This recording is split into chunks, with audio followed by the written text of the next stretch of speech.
Muy buenos días a todos, hoy os presento una partida que me ha parecido maravillosa. La estuvimos viendo en directo en la retransmisión del Tata Steel Chase de 2020 y veremos cómo Wesley So derrotó a PC Anand. Prácticamente una partida de un solo error, pero a estos niveles a veces un error te cuesta toda la partida. ¿Qué va a pasar? Vamos a ver primero una lucha estratégica muy interesante donde de repente, ¡pum!, sacrificio de pieza y empieza a arder el tablero. Dinámicamente vamos a poder aprender muchísimo de todo lo que es las piezas, el valor de las piezas, cómo podemos en un momento intentar liquidar la iniciativa, cómo podemos por otro lado compensar nuestro déficit de material y una vez más pues decir que todas estas consideraciones siempre lo más importante va a ser el cálculo concreto. Nos gusta mucho hablar, nos gusta decir temas estratégicos, nos gusta poder explicarlo con palabras, pero al final si una jugada vale o no va a depender del cálculo y va a ser lo que le dé forma realmente a las palabras. Sin más, vamos a ver esta maravillosa partida. Espero que os guste, sobre todo dejadme vuestros comentarios, preguntas e inquietudes después de ver la partida en los comentarios de donde estáis viendo esto. Vamos ahí. Bien, pues fue una italiana, como dijo el amigo Wesley So después de la partida. Yo esperaba una partida tranquila, ¿no? Y la verdad es que si empiezas con italiana, con C3, caballo F6, D3, pues normalmente las partidas suelen ser calmadas. Pero, pues vamos a ver que la línea elegida justo dio paso a que en la jugada 10 ya estuviéramos en una línea muy complicada. Jugó con D6, PC Anand, a lo que respondió con caballo BD2.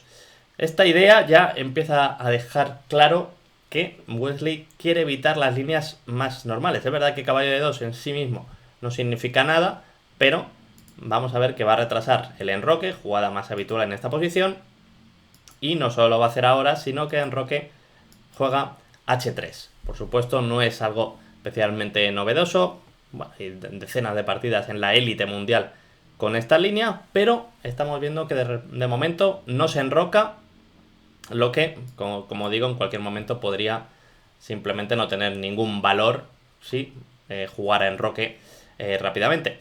Pero, bueno, pues aquí ya con A6 ya te están amenazando caballo A5. Antes caballo A5 podía responder con alfil B5, ahora ya con A6 te amenazan, así que juega alfil B3. Aquí primer momento importante donde las negras tienen que decidir qué jugada y qué línea hacer. Una jugada normal es alfil A7, poniendo ahí el alfil a salvo, cuya idea es si caballo F1, D5, esta versión parece bastante interesante para las negras. Es verdad, como digo, que simplemente puedes hacer enroque y transponer a las líneas normales. Sin embargo, PC juega alfil E6, una jugada también empleada en la élite mundial, bueno, cuyo objetivo está claro, cambiar los alfilitos rápidamente. Si alfil por E6, F por E6 se abre la columna F e intentas compensar esos peones doblados con esta iniciativa sobre esta columna, luego vendrá caballo F5, caballo F4 y las blancas suelen elegir realmente casi siempre en esta posición seguir jugando con caballo F1 y contra D5 poner la dama N2, caballo en G3, bueno, partida de maniobras como hemos visto tantísimas veces los que estéis acostumbrados a seguir los vídeos en Chess24 y las retransmisiones de Elite en los 2 últimos años prácticamente se juegan posiciones muy similares una y otra vez. Sin embargo, aquí Wesley decide alfil C2, una jugada que me diréis que no es muy rara. Pues eso es, una jugada normal, simplemente evitas alfil E6, alfil C2, pero tiene algo más detrás. Con alfil C2 vamos a ver cuál es la idea de Wesley So muy rápidamente. De hecho aquí PC Anand pudo jugar de una forma más tranquila con la jugada H6, de nuevo creo que tras enroque íbamos a llegar a una posición muy típica, luego torre 1, caballo F1, pero decidió ir a por la iniciativa directamente, jugar con D5, sin haber retirado el alfil en A7, habiendo jugado alfil E6 y dejando esta casilla sin proteger, sin haber jugado H6, lo que provoca en cierta forma a Wesley So. El blanco, por supuesto, puede optar simplemente por E por D5 o dama E2, intentando llegar de nuevo al tipo de posición que tantas veces hemos visto, pero sin embargo va a la línea más crítica, caballo G5. Es muy importante que aprendáis que estos saltos son realmente habituales. Cuando tengáis un caballo en F3 y él en un alfil en E6, el salto a G5 para molestarle. Suele ser incluso más habitual cuando estamos jugando con las piezas negras y hay un alfil en E3 y un caballo en G4. Lo hemos visto, bueno, pues en muchas sicilianas. También, por supuesto, en posiciones de peón-rey. Es un salto que tenéis que tener muy en cuenta. El caballo molesta al alfil de E6 y, bueno, pues trata de cambiarlo y debilitar la estructura.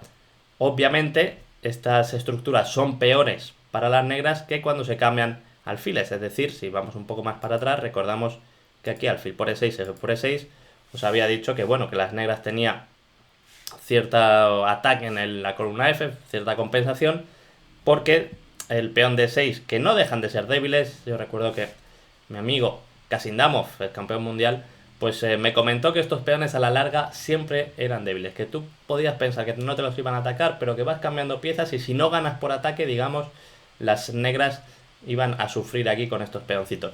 Pero lo que es mucho más claro, muy evidente, es que si en esta posición el blanco mantiene un alfil de casillas blancas, pues el peón de 6 va a sufrir porque te lo van a tocar muy rápidamente. Es por eso que en la posición de la partida, aquí, caballo G5, hay que plantear que si comes en E6, el peón de E6 va a ser realmente débil. El alfil va a poder llegar a B3 y además tenemos un caballo de sobra para en un momento volver a atacarlo. Qué importante siempre es saber la definición de debilidad, es decir, el punto que realmente se puede llegar a atacar, y para que sea débil debemos mantener las piezas que le pueden atacar, es decir, el peón de 6 no va a ser débil por el alfil de C1 que va por casillas negras, porque no le va a poder atacar jamás. Así pues, un cambio en E6 es mucho más grave para las negras si se produce con el caballo, aparte de mantener la ventaja de la pareja de alfiles. Momento importante también porque Bisi Anand tiene que tomar decisiones. Decidió, gracias a Bisi, la verdad, hay que darle las gracias por esta variante que va a elegir a continuación, la más divertida, la más dinámica y muy agresiva. Tiene dos opciones: comer con peón en E4 o de caballo en E4. Caballo por E4, aprovechando que esta esté en el aire, ¿no? Si de por E4, dama por G5. Es verdad que las blancas tienen a su disposición la captura con el caballito para defender, D por E4 y aquí por lo menos un par de jugadas interesantes. Una podría ser dama H5 para forzar H6 y caballo por E4. Otra simplemente la jugada en roque sacrificando un peón. A mí me gusta bastante esta jugada, creo que es la que hubiera elegido Wesley So. Y ante una línea muy concreta como es E3 intentando de nuevo tocar el caballito de G5 y si caballo por E6 alfil E por F2, comer, caballo por E6, esta intermedia para ganar peoncito. Y debo decir que este tipo de posición, quería mostrarlo, pues tienes un peón de menos con las blancas, son estos peones doblados, pero creo que realmente la posición es fácil de jugar para la blanca. Vas a poder jugar dama G4, torre 1, alfil en B3. Me vais a decir que estos peones realmente son un peligro. Bueno, yo los veo muy débiles y aunque quizá objetivamente la posición no sea de ventaja para las blancas, como digo, van a poder presionar y van a ser ellas las que lleven la iniciativa. Veo pocos planes para las negras y sí que veo malas intenciones para las blancas sobre estos peones. Si recuperaras el material, ya ahí sí que podríamos hablar de una ventaja clara. Es por eso que realmente, aunque objetivamente, y de hecho las máquinas marcan la jugada caballo por E4 como la más correcta, no me gusta. Creo que las negras van a llegar a una posición por lo menos incómoda de jugar. Sin embargo, Bisi, tras pensar un rato, tampoco mucho, se metió en una línea muy concreta. Mis dudas, mi apuesta, si dijerais, tienes que opinar sí o sí, es que esta línea, que van a jugar toda en la partida, la tenía mirada de alguna vez, de que la había analizado, pero no para esta partida, quién sabe si hace un tiempo, y recordaba cosas y confiaba sacar todo en la partida y finalmente se equivocó en una jugada crítica que fue la derrota. Igual Bisi valoró todo perfectamente, calculó, demostró una vez más que es un genio y fue capaz de entrar en una línea muy difícil simplemente pues porque valoró correctamente. Difícil de saber sin preguntarle, pero en cualquier caso vamos a mostraros la línea para que veáis qué interesante. D por E4 y Wesley So le cambia en E6, F por E6 y D por E4. Ahora estamos en ese tipo de posición en lo que os decía. Si ganas por ataque con negras, muy bien. Si no ganas, estos peones son realmente aquí tristes porque este está viniendo B3 tocando en E6 y es un desastre. Aquí hay dos opciones. O te lanzas o intentas un ataque un poco más lento. Bisi se lanzó con alfil por F2. La otra opción interesante era jugar con dama E8 para ir con caballo H5, caballo F4. Pongamos por ejemplo en roque caballo H5. Realmente el ataque de las negras es bastante fuerte. Está llegando dama G6, caballo F4, la columna F, incluso está viniendo la otra en algún momento. Mientras que las blancas parecería que no es tan fácil defenderlo. Un error común en estas posiciones con las blancas es simplemente intentar ponerse plan con caballo F3 y luego intentar un dama E2 alfil E3. Hay que decir que ese tipo de posiciones al final acaban siendo un infierno a defender, aunque, os lo vuelvo a repetir, aunque la máquina en un momento os diga, no, es que hay 0,20, olvidaros de esto porque realmente posiciones, por ejemplo, como aquí que están haciendo torre de 8, dama E2 ya casi no, bueno, de hecho no vale por caballo G3, y que quizá única jugada alfil de 3 y tienes que aguantar que te estén presionando, que te están metiendo, que hay un montón de planes y tu única ventaja son estos peones doblados que, como digo, van a ser muy importantes en el final, pero en el medio de juego. Intentad evitar este tipo de posiciones, primero porque objetivamente creo que esté mal, y segunda, aunque justo la posición que tengáis no sea objetivamente mala, va a ser muy difícil de jugar. Sin embargo, ¿qué pasa? Entonces, ¿estoy diciendo que esto es malísimo? No, estoy diciendo que hay otras opciones en vez de la defensa pasiva, y en este caso, aquí la jugada caballo B3, tocando el alfil se retira, B6 a 7, bueno, parece bastante similar, y aquí me gusta esta jugada, alfil E3, además marca bastante el concepto de las debilidades, porque dices alfil E3 permite cambiar en E3, pero ahora vamos a ver que este caballo no va a poder saltar F4, que es verdad que hay unos peones doblados aquí en E bastante graciosos, pero aquí la superioridad de este alfil llegando a B3 en cualquier momento, incluso la dama yendo a G4 y el caballo ya preparado para saltar a C5, hace que me parezcan que los peones negros sean más débiles, más fáciles de atacar que los blancos. Incluso en algún momento podemos plantearnos que si nos cambian a F1 también la dama va a venir a F1 y a C4. Veis que de una forma bastante sencilla he marcado cómo atacar el peón más débil del negro, que es el peón de E6. Sin embargo, cómo atacar estos peones de 3 y 4 con las negras. Vemos que los caballos, uno podría ir a F6 y a G4, a G6 la dama, para intentar capturar este peón. Hay que decir que incluso con esa coordinación, tomando en E4, te quedarías clavado, ya sería extraño y realmente difícil que pudieras tomar ese peón. Este caballo tiene casi imposible tocar estos peones a corto plazo, no encuentro la forma, y las torres hay que decir que están casi condenadas a cambiarse. Pero esta posición con mejores piezas menores para el blanco considero que es muy fácil de jugar de nuevo y que yo me quedaría siempre con blancas. Es por eso que las negras, repito, tienen que tomar medidas muy serias, optan por este jugador, alfil por F2.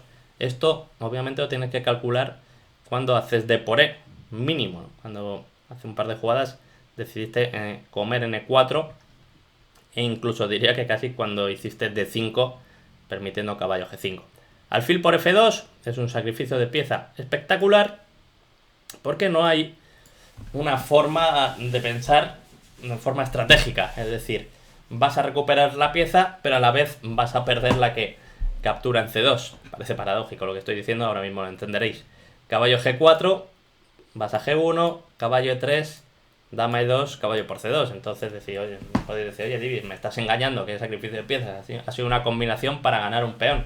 Bueno, obviamente ambos jugadores al llegar a esta posición sabían que lo que está sacrificando es este caballo en C2, que no puede salir, no tiene casillitas y realmente no hay nadie que venga al rescate, solo sacrificando de nuevo una pieza para rescatarlo, y hay que compensarlo de alguna forma. Es decir, Bisi Anand cuando entró aquí ya tenía en la cabeza esta jugada. Caballo D4. Viene el otro caballo, se inmola para conectar con su coleguilla. Hay que tomar, si no ya, bueno, no es que salgan, igual te están ganando. C por D, dama por D4, jugadas muy forzadas, rey H2 y las negras logran con esto llegar con la torre a F2. Primer momento importante para analizar, las negras tienen a cambio de la pieza un peón, pero sobre todo una dinámica tremenda. La torre ya está en séptima, la dama muy bien situada en D4 y el caballo de C2, que estaba desamparado, de repente es un pedazo de bicho porque va a la casilla E3. Se ha sacrificado el otro para que este siga siendo un héroe. Todo está muy bien, pero tienes una pieza de menos y además vamos a ver si realmente tienes amenazas. ¿Por qué? Porque en estas posiciones la dinámica siempre tiene que tener un resultado final, porque si no, como bien dijo Steinitz en su día, el que no ataca va a perder esa buena posición si no concreta el ataque. Muy importante que cuando tengamos la iniciativa la utilicemos.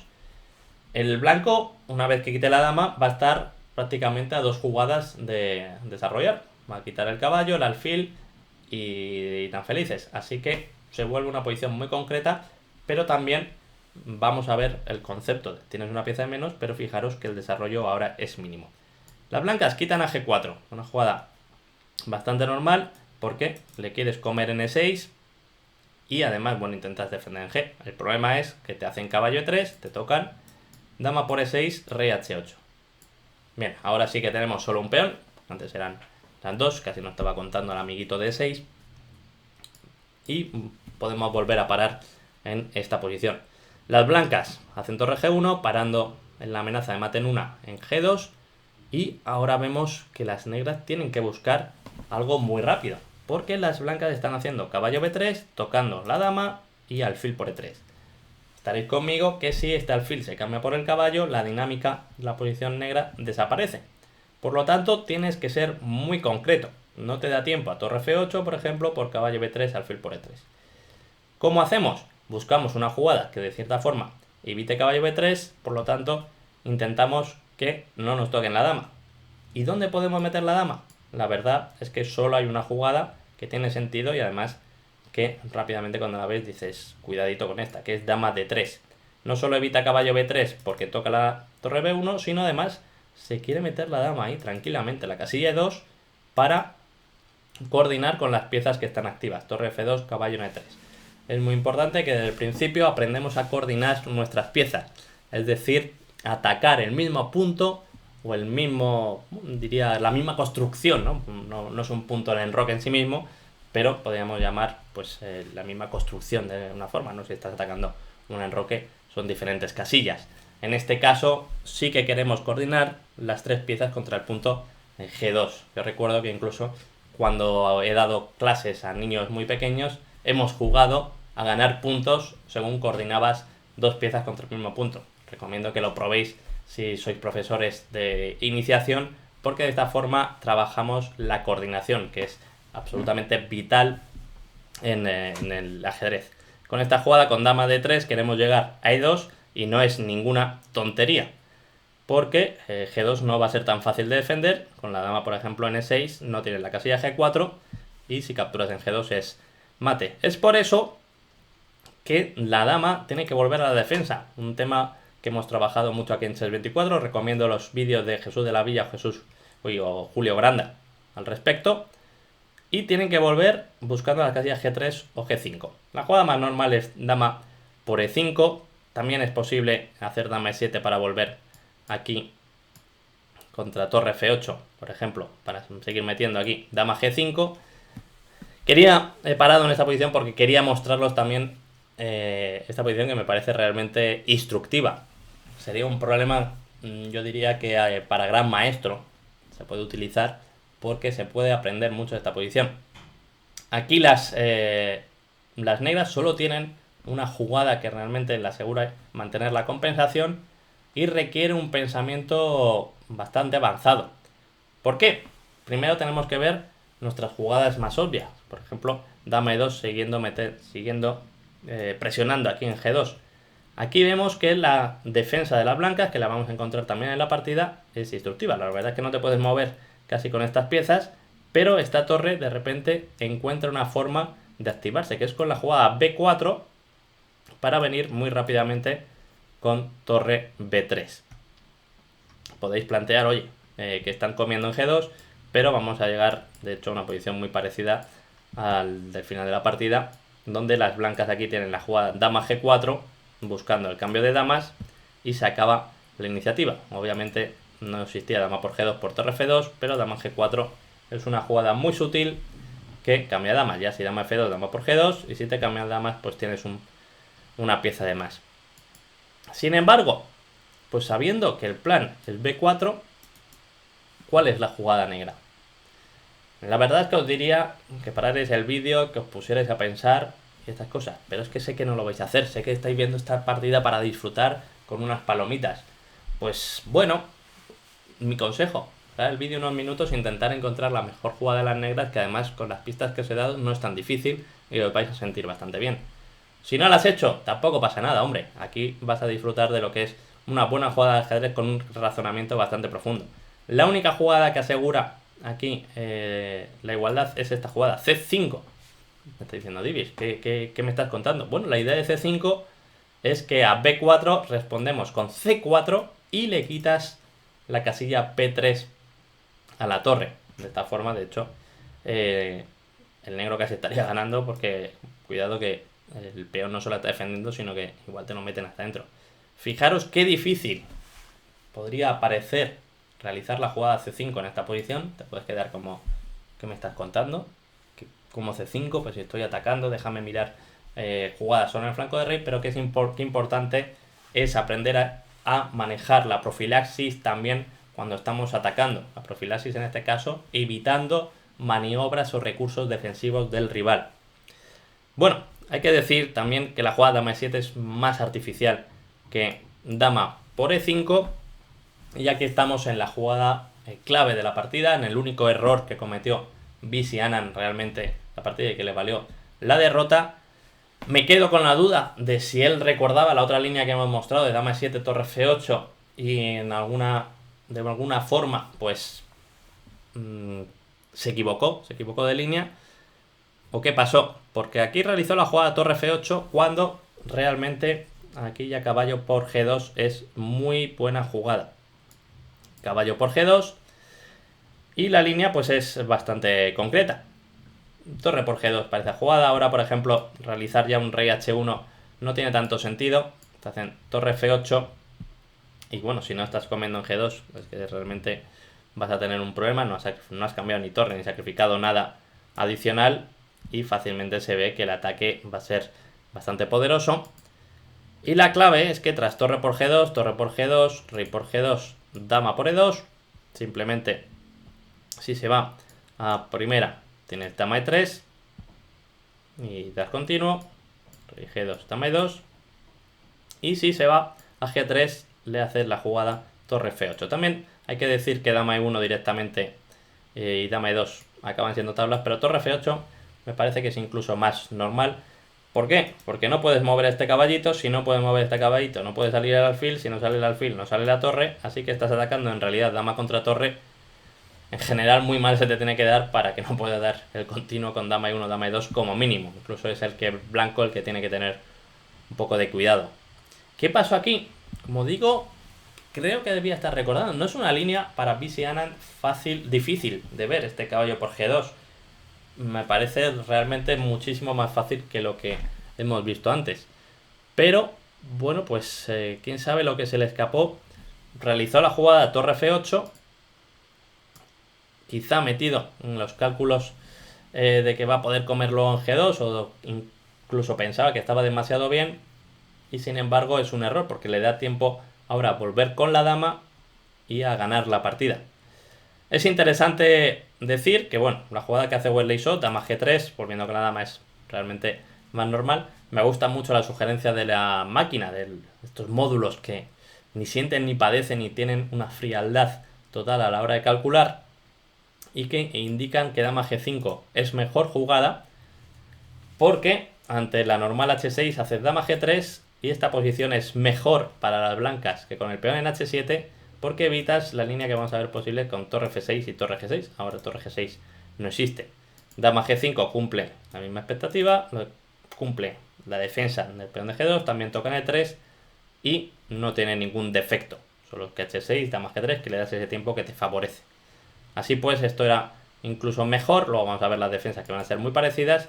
Solo que aquí contra dama g3 le dio la oportunidad Wesley So a BC de, digamos, de sufrir un rato, porque creo que hubiera perdido de todas formas. La posición ya es mala para las negras, pero quizá podría haberlo peleado.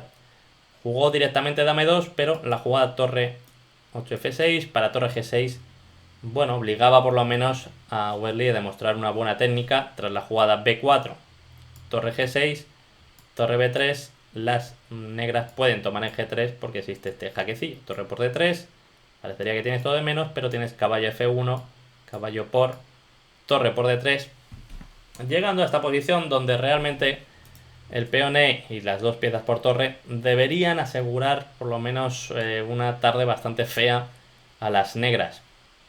Pero hay que jugarlo. De hecho, bueno, pues aquí tienes dos opciones y una de ellas creo que deja escapar bastante ventaja. Están tocando en A2 y podría ser muy normal pensar hacer A3 para luego simplemente caballo G3 y torre 1, pero en mi opinión ahora tras torre D1, caballo G3, torre por G1, rey por G1, estas posiciones con una sola torre, ya habiendo cambiado un par de torres contra las dos piezas, son, bueno, pues bastante defendibles. No sé si objetivamente son tablas, pero me parece que, bueno, mantiene la torre en séptima, llevas el rey y las dos piezas, bueno, pues no van a crear tantos problemas, tanta iniciativa. En general en la lucha de dos piezas contra torre, nos conviene con las dos piezas mantener todas las demás. ¿Por qué? Cuanto más posibilidades de ataque, más valor tienen las dos piezas. Y también hay que decir que las torres necesitan espacio. Y el espacio lo va a tener o lo van a poder dominar cuanto menos piezas haya a su alrededor. Así que ya sabéis, si tenéis la torre, intentar llegar a finales. Si tenéis las dos piezas, intentar mantener piezas. También hay que decir que las torres en general, cuando hay peones pasados, trabajan o funcionan realmente bien, ya sean pues potenciándolos o atacándolos, por ejemplo, por detrás, ¿no? Para defenderse. Así pues, creo que en esta línea, en esta posición, la jugada concreta es correcta es caballo G3, dando este peoncito, pero ahora seguimos simplemente con alfil F4, E5, torre 1. Esta torre va a trabajar muy bien detrás del peón, e incluso si las torres negras lo paran, va a poder ya toquetear en estos peones o entrar por la columna y, bueno, es bastante difícil defender esta posición con negras. Igual, realmente, aunque se perdiera, que creo que las posibilidades de perder de Pisi en esa posición hubieran sido bastante grandes, era mucho mejor que la jugada que hizo, que fue un poco como, bueno, no voy a sufrir tanto, o quizás se le escapa algún cálculo. Intentó dama e2 y de nuevo la defensa que ya hemos visto. P4, torre por G2, torre por G2, caballo por G2. Esto, si habéis estado atentos, sonará. Jugada dama G4, si dama F2, dama por G2, si no, cambian damas y se acaba la partida. Así pues, una partida que me parece muy interesante, que hemos tenido elementos estratégicos como esos peones doblados, que hemos tenido estos desequilibrios de torre contra dos piezas, que hemos visto cómo se ha acelerado la partida con este alfil por F2, este desequilibrio de material, ese caballo en C2 que ha habido que rescatar. Todo al final muy concreto, este cambio de damas, este tema con B4 para pasar la torre, la profilaxis con C5, me parece que os queda un material excelente para que reflexionéis sobre ello, para que podáis aprender, porque fue una partida de una altísima calidad, finalmente ganada en tan solo 26 jugadas por Wesley So, al que hay que felicitar, y me da un poco de pena la verdad por BC Anand, porque me encantó cómo se lanzó desde la apertura y cometió solo un error, este torre F8, que le llevó a una derrota dura. Espero que hayáis disfrutado de esta partida y os espero en próximos vídeos y también en los directos que hacemos comentando este torneo. Tata Steel Chess. ¡Hasta otra!